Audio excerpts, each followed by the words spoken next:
Bob. Schuppe is the name. The company is Resolute Design Group. I am the director for the company and one of the founders. And being a smaller company, we do pretty much everything. Love it. Tell me about CEDIA Expo 2025. So far, it seems like every CEDIA, and I've been going to them since 1992, there's this kind of a theme of what's important, what the hottest technology is. This year, as you've heard others say, I'm sure, is that it's lighting. There are the bedrock technologies, audio, video, these sort of things that continue on. We see them every year, but their technology is just getting more and more advanced, and the lighting is becoming the next, as I call it, the next frontier. What is it about the lighting that is new, that is next, that has you excited about it? Well, I'd even go back a little bit further than that and say that if we have for too long just taken lighting for granted. And business partner talks about how most builders, most architects even, 4 cans and a fan is perfectly good. It's functional light. But here we're beginning to see in a company called Ketra, now part of Lutron, they really, I think, really took it to a new level of using LEDs to be able to tune them to a different kind of light temperature, different quality of light, etc. So what we're just seeing, I think, is kind of them being the ones who really kind of patented a lot of the technology, other manufacturers, other companies coming up with their own variant of it, and just getting creative with what LEDs have brought to the entire industry. How do you take those findings and those learnings from CEDIA Expo and integrate, no pun intended, but integrate that into your lighting plans on behalf of your clients? It's still kind of a dizzying thing, and it's something that we're in a kind of an environment right now where there's a blur. Architects are involved, obviously builders are involved, electricians are involved, so we're the ones who, as I talk about, we want to be the technology advocates for our clients. We're the ones who kind of get all this technology and bring it together and kind of figure out the best solution for a client. Going through kind of a discovery process where we figure out what their needs are, what their desires are, what is important in their home, etc., and then just take the technology we see here. And as I often say, is that you can't remember everything you've seen in a show like this, but you just remember that you did see it, and these solutions are there and can be used for a particular need.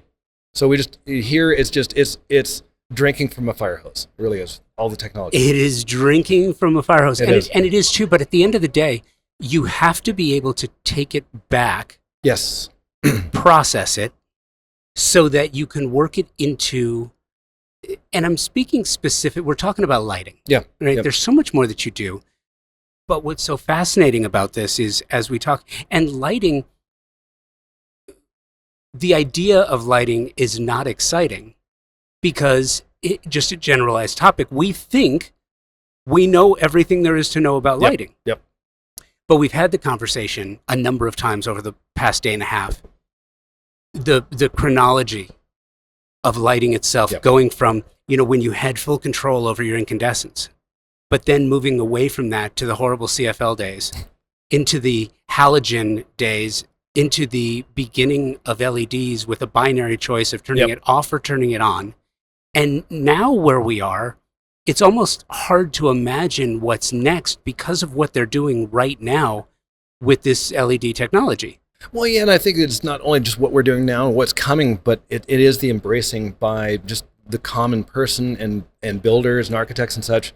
We've had an architect we just dealt with recently where they are so fed up dealing with and specifying conventional 4-inch light cans. So when my business partner showed to them, or at least discussed with them, new technology and the fact that these light cans can go away, they were overjoyed. They just saw this new option or new opportunity for them as just like, my goodness, if I never had to specify another light can, I'd be over the moon. So give me an example. What is the option for a 4-inch can? There's still built-in cans. It's kind of a misnomer. The kind of the normal Juno or whatever kind of can that you've seen at Home Depot or wherever, that is kind of the old technology that went from a 6-inch to a 4-inch. Now we're even getting down to more of a 2-inch. And now with the light modules, that's the other thing. We're not talking about light bulbs anymore. They're modules, or a light engine, or whatever you want to call it, where these things just have to go into some kind of a housing. It's a low voltage device, so that does give you some opportunities to do things differently. But just the stereotypical light can is what I'm really talking about and how that's going away. I love that you say that, because one of the other common themes in the conversations that I've been having here is this idea, and I tell the story, many of the designers I speak with on the podcast, we will inevitably get into their portfolios. Yeah. And I will be looking through their portfolios, and as we're talking through it, I will say to them, where are the outlets? Where are the cans? Where's the recessed lighting? How did you put a lighting plan together with none of these things? And they'll say, oh, well, we Photoshopped that out. To which my reply is, it seems almost disingenuous to me, because if you create a design and that's the finished product, yet when you want other people to see it, you're editing things out of it. Is that really the authentic representation? And why is it there in the first place? But you don't have a choice. But then it's the chicken and egg scenario. Well, and I think that it's interesting because we finished a project in our market where we put in what's called small aperture speakers. So a very small, low-profile speaker that instead of getting away from these 6 and 8 inch speakers, we're now matching the form factor of light cans, or this new light technology. And we saw some of the professionally taken photographs of the house. They're all gone. And we're lucky because he's allowed us to use these images on our website, but it's like, gosh, it would be nice to be able to see more technology than a TV. But yeah, I think it is disingenuous because it is part of the home. It is really what people need to know does exist in a home. And even though talking about small aperture speakers, there's invisible speakers now as well. So you don't see those. And that being said, how does it feel, tongue-in-cheek, firmly planted, how does it feel being in an industry where everyone wants to hide everything you do? I love it. Absolutely love it. In fact, having started in this industry in 1990, when I still remember an interior designer saying, you audio people are an interior designer's worst nightmare. And it was, because we had big, gigantic speakers and all the stuff that as the technology evolved, gosh, in the early days, flush mount architectural speakers didn't exist. We used to get actually box speakers and kind of do some framing up above the ceiling to put those in there. So the fact that we're trying to make technology disappear but still be present is huge. I have kind of a longing for the good old days where you had in a living room the Infinity house, the Infinity home speaker system. The back to the old, what was it?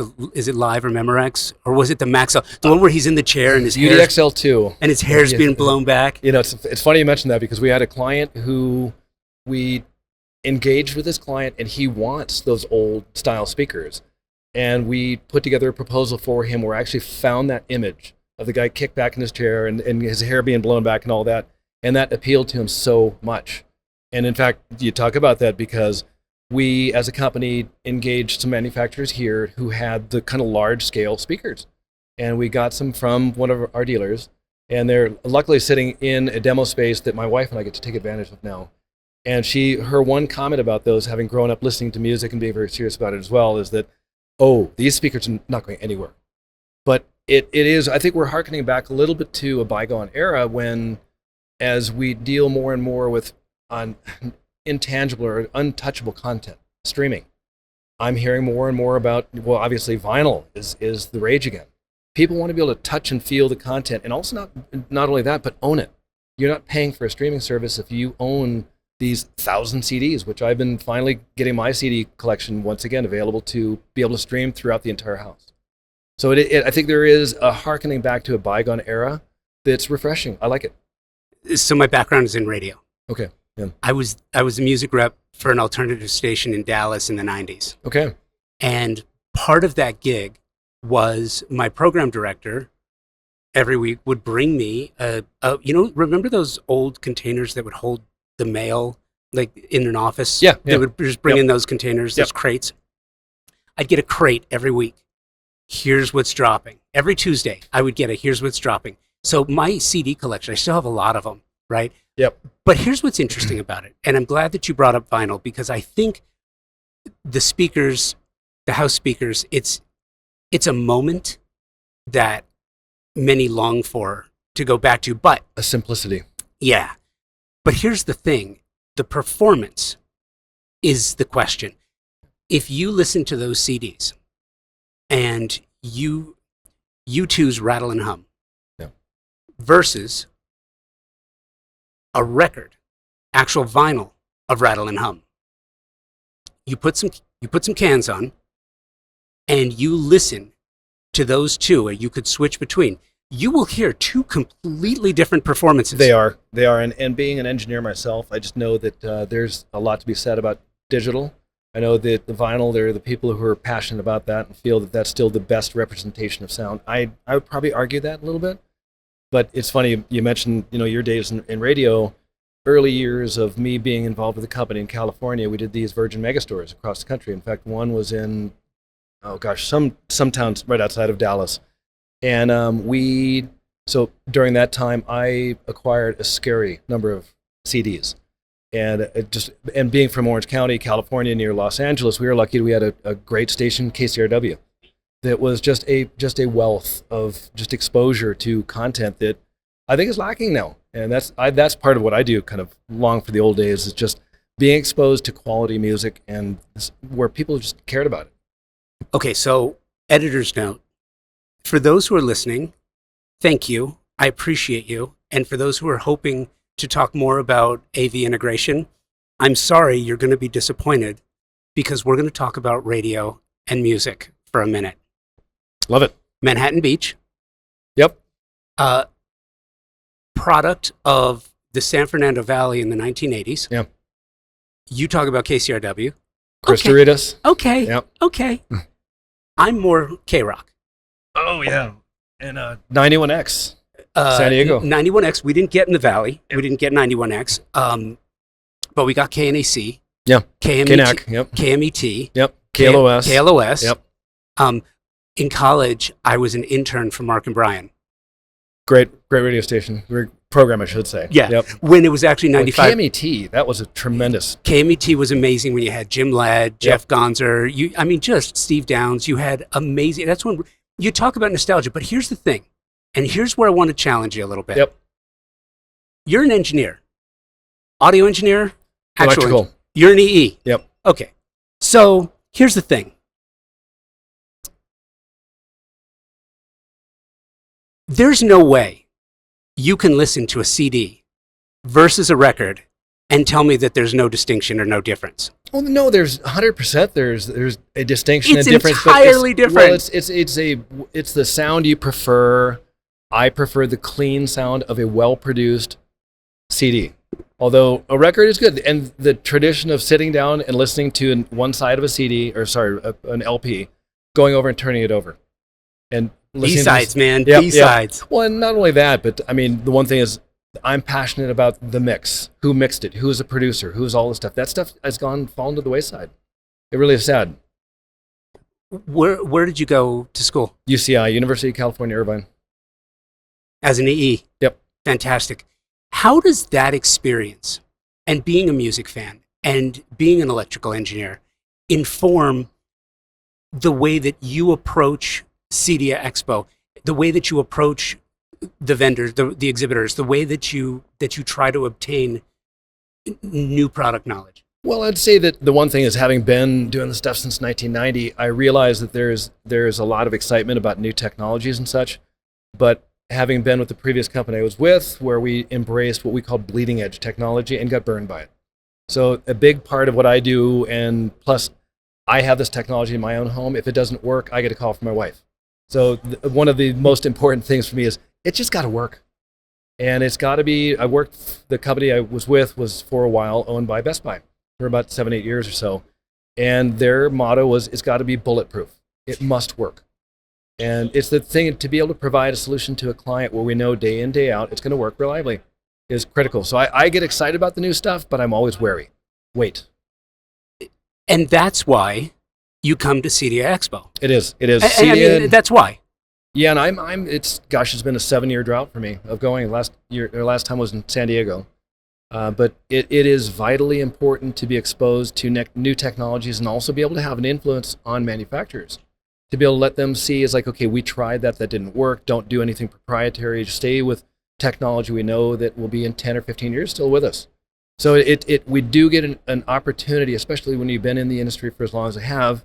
Luckily, I'm also fortunate to be part of a buying group and to be on their board, to be able to influence the education of the board members, or I should say the other members of the buying group, but also be able to influence manufacturers is key. And they're thirsty for the input we give them.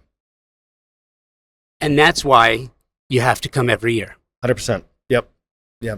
As much as, and the beauty is, it's Denver, beautiful town. Love it. Right? I think the last one I went to, as I mentioned, was San Diego. Great town. A little bit more challenging now that I live out in North Carolina. But no, we will be back next year for sure. What we have gained from the show, the hassle of it, or losing a few days of business, it's outweighed easily. It's worth it. It is 100%. Love it. Thank you for doing this. My pleasure.